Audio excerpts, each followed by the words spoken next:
Hello. So what I'm going to do is animate the number 1 in 1 minute, then double it and animate a transition from 1 to 2 in 2 minutes. Double it to 4, do the same thing, double it to 8, all the way up to 256. You may have seen me do this recently with drawings, and I guess animations are the next logical step. So the number 1, I have a minute to animate it, not just draw it. And I guess I'm just going to do a simple brush stroke like that, no blocks, because very little time. And yes, I did say I'd be animating transitions to each number. So what am I transitioning from? Nothing. So I'm gonna have it like come onto the screen in a somewhat interesting way. But let's start that minute right now. Okay, first thing I'm gonna do is just draw the number. That is good enough, put it in the middle. Kind of like my last video, I'm gonna have it hop onto the screen like this. It can squash a lot. It's pretty insane. And then I'll have it come up just a little bit. No time to really fine tune, but bounce up like this, kind of lean back, and then it can jiggle into place. Start to get back to normal. I've got 7 seconds left. Overshoot a little bit. I'll remove these frames. Oh, okay, out of time. I'm just gonna remove that blank frame. Well, I have not watched this. I don't know if it looks any good. Okay, that could have been worse. Let's extend it. Boop. Looks like it's hopping in. I probably could have done with 1 more frame of it like falling in, but just, yeah, nice and fast. Let's move on to number 2. I think I should just do the same style of drawing like this, just so we have enough time to animate something decent. But 2 minutes starting now.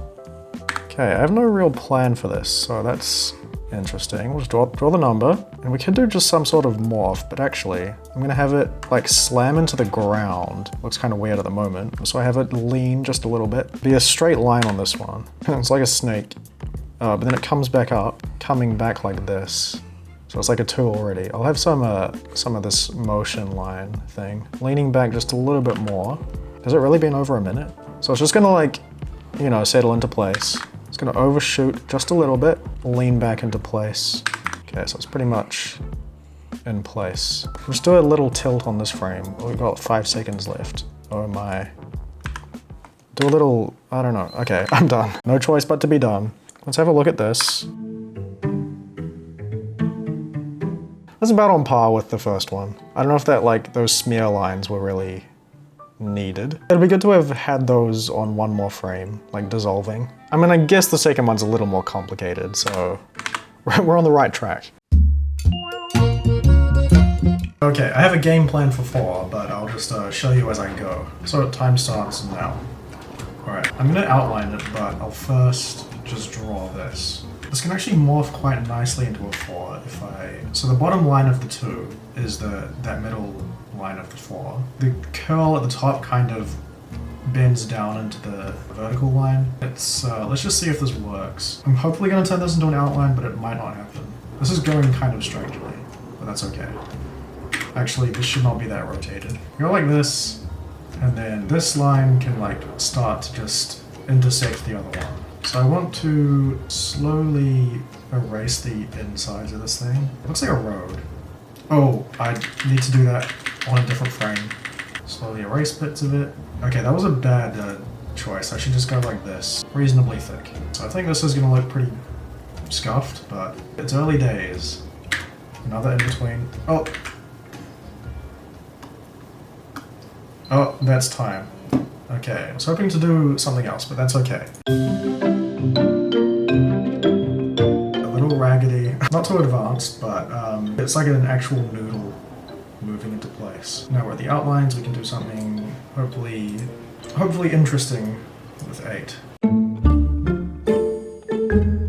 I actually have a good idea for 8. I can kind of see the whole thing in my head. Hopefully I can pull it off. But I'm planning on adding color at least at the end. And my time starts now. Okay, first of all, let's just draw an 8. Not actually that good at doing that. I'll do block letters like this. Yeah, that's an 8. Actually, let's first of all start tilting it down. So I can just use a transform, go like this. Basically, I'm gonna have it like rotated. I'm gonna just rotate it all the way for a reference. So I wanna have it land on its back like this. And you can kind of see how this could turn into an 8. So I'm actually just gonna trace over this, but it's going to be more squished. It's probably really confusing for now. Do something like this. So it jumps up like, well, it's kind of jumping up and turning into the 8 at the same time. But then when it lands, well, that's when it's fully colored, and you'll see. I have it kind of halfway between the shapes. So the legs, if you can kind of call them that, are gonna wrap around. Only 5 minutes left. It's gonna be like way in the air. I think these holes need to be bigger. So this is where it's really turning into an 8. It's gonna be stretching a little bit, but then it can do a bit of rocking. I do need it to squash. So we're gonna do like an impact frame thing, and that's where the color just happens. And hopefully it'll make sense. What do we make it like? We'll just do blue. Alright, this is fine. It's not gonna be as like polished as I hoped. Just go like this. Then it like dissolves. Put these on 2s. 7 seconds, gosh. We'll make this a bit more extravagant. Oh. Okay, that was not supposed to be black. But that's fine. Not as smooth as I hoped. But, you know, the logistics weren't as nailed down in my head as I thought. It still turned out pretty good. My idea was basically executed. I think it's definitely much better than 4. Yeah, I'm fine with that. Let's move on to 16. First, I'll just draw the 16 so I know what I'm transforming into. So my plan is to have a piece of the top right fly off, which can land and form the 1. Then what's left of the 8 can easily morph into a 6. It starts off by squashing and leaning forward. Then as it comes up, that piece breaks off and flies upwards. At the same time, that weird partial 8 smoothly morphs into a 6. I had it overshoot and then rotate back into a resting position while the tail of the 6 drags behind. Now that piece can go off screen and land back down to make the 1. Right before it lands, it's really stretched, and right after it has a big squash. I also made it lean left because that's the direction it was moving, plus there's more weight on that side and more room. It stretches back up a bit with the tip of the 1 flopping around. Then it's colouring and some small adjustments to the movement.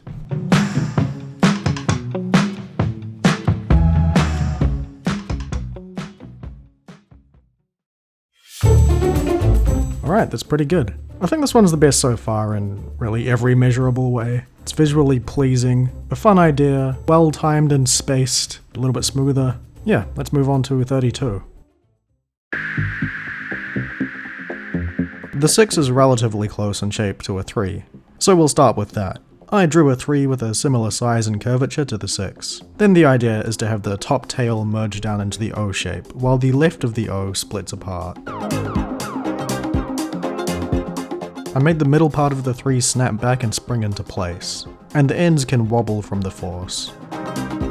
After drawing all the main positions, I just had to fill in the gaps.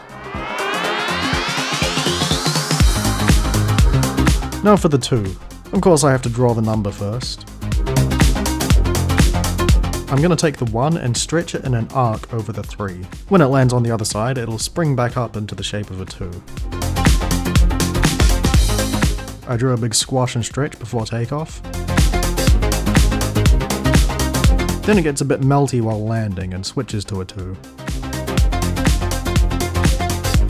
The top of it overshoots before returning to a normal state. I coloured everything with the same blue and ended with some scribbly effects.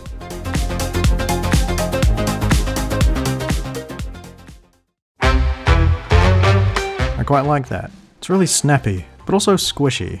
The transitions are pretty smooth, nothing to complain about. It could use some fine tuning, but looks pretty nice. So, next number. Now we're going from a 3 back to a 6. But I'm not just going to do the same exact morph in reverse. What I'll do is have the bottom ring clamp shut, and the top of the 3 merges into it kinda goopily. Then the tail of the 6 can spring out immediately after. It has the usual rocking and follow through. So after a bunch of key poses and in-betweens, I moved on to the 4. To turn this 2 into a 4, I'm using the same general technique as earlier. First gotta draw the blocky 4. Then I realized I needed more room, so I'm going to move the 6 out of the way. I tried sliding it with a tween, but that was boring, so instead I'll have it jump to the left. A fun cartoony hop.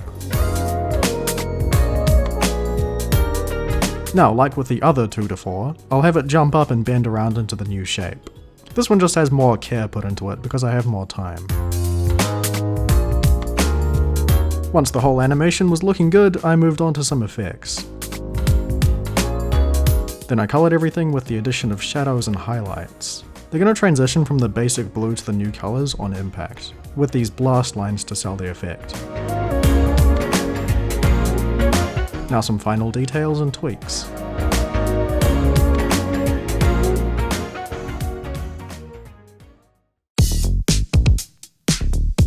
Hey, that's pretty cool. We're starting to get a polished look to the final drawings. I think the stabbing through effect on the 4 works pretty well with the up and down motion. It kind of transforms and then lands immediately. Yeah, nice. Let's move on to 128. To start off, I'm just drawing the basic shape of the 128. Then I can go over it with cleaner lines and more detail. I'm going to transform the 6 into a 1 by having it do a backflip. While rotating, it unfurls, giving it most of the 1 shape without the feet. On landing, it squashes seamlessly into the 1 shape. Then it springs back up with the flailing tip and eventually comes to a rest. To turn the 4 into an 8, I can employ the same strategy as the last 4 to 8, but there's a lot more personality and detail in both the animation and the art style. After tipping over and a squishy jump, it lands back down with the top half of the 8 leaning left. Then everything jiggles into place. Now the 2 doesn't have a number to come from, so it's going to borrow bits of the other numbers. I had this glob come out of the 8 and form a line on the floor. Another glob comes from the 1 and forms the rest of the 2, squishing in then bouncing up while it morphs into the shape. Colouring is certainly more work this time. I shaded everything frame by frame, then added the mid-tones and highlights.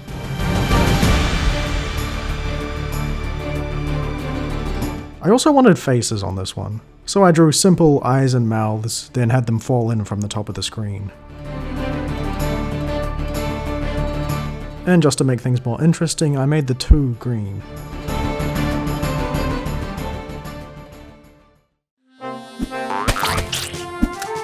Alright, a lot more going on in this one. Definitely the most polished and detailed one yet.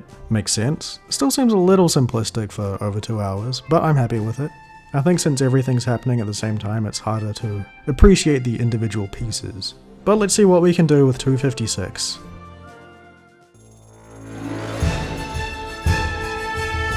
For the final animation, I am unsurprisingly going for that monster look. I only fully sketched the 5 at first because I wasn't sure if I would give the other 2 faces. But the 6 has its full form. Since there's already a 2, I figured I would just slide it from the middle to the left. But it's still going to transform into a more monstrous version on the other side. So I made it bend down and squeak over. Then drew its final form. At the same time, the 1 is going to do a big somersault over the 2. When it lands, it coils up and springs naturally into the shape of a 5.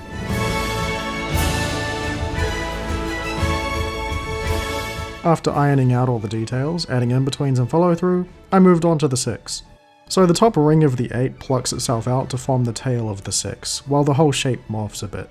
But unlike the 8 to 16 animation, I put in some stretchy goo like cheese on a pizza. The tail whips all the way back, then forward before settling.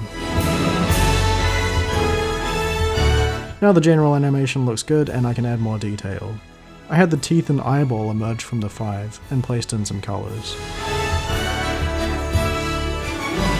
Next I shaded and coloured the whole animation. But the colours are a little different now, so I used a gradient reference to slowly change them. I added a tongue poking out of the 5. Then animated some faces appearing on the 2 and 6 in distinct ways.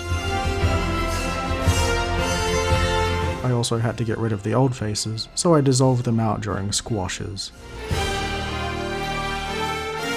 Now to add in the shiny white highlights. Then I did some less intense highlights covering the larger areas, giving it more depth. I added more detail to the faces and animated some effects, like more goo on the 6 and an impact blast on the 5. The animation's pretty much done at this point, so I had time for a solid background. I made a daytime sky and some dirt hills with dead trees. But I want everything to animate in, so the hills move up from the bottom, and I animated the trees growing from nothing.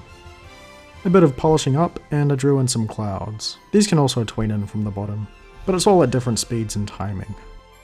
I animated some trees growing in the foreground, then it was just various touch-ups.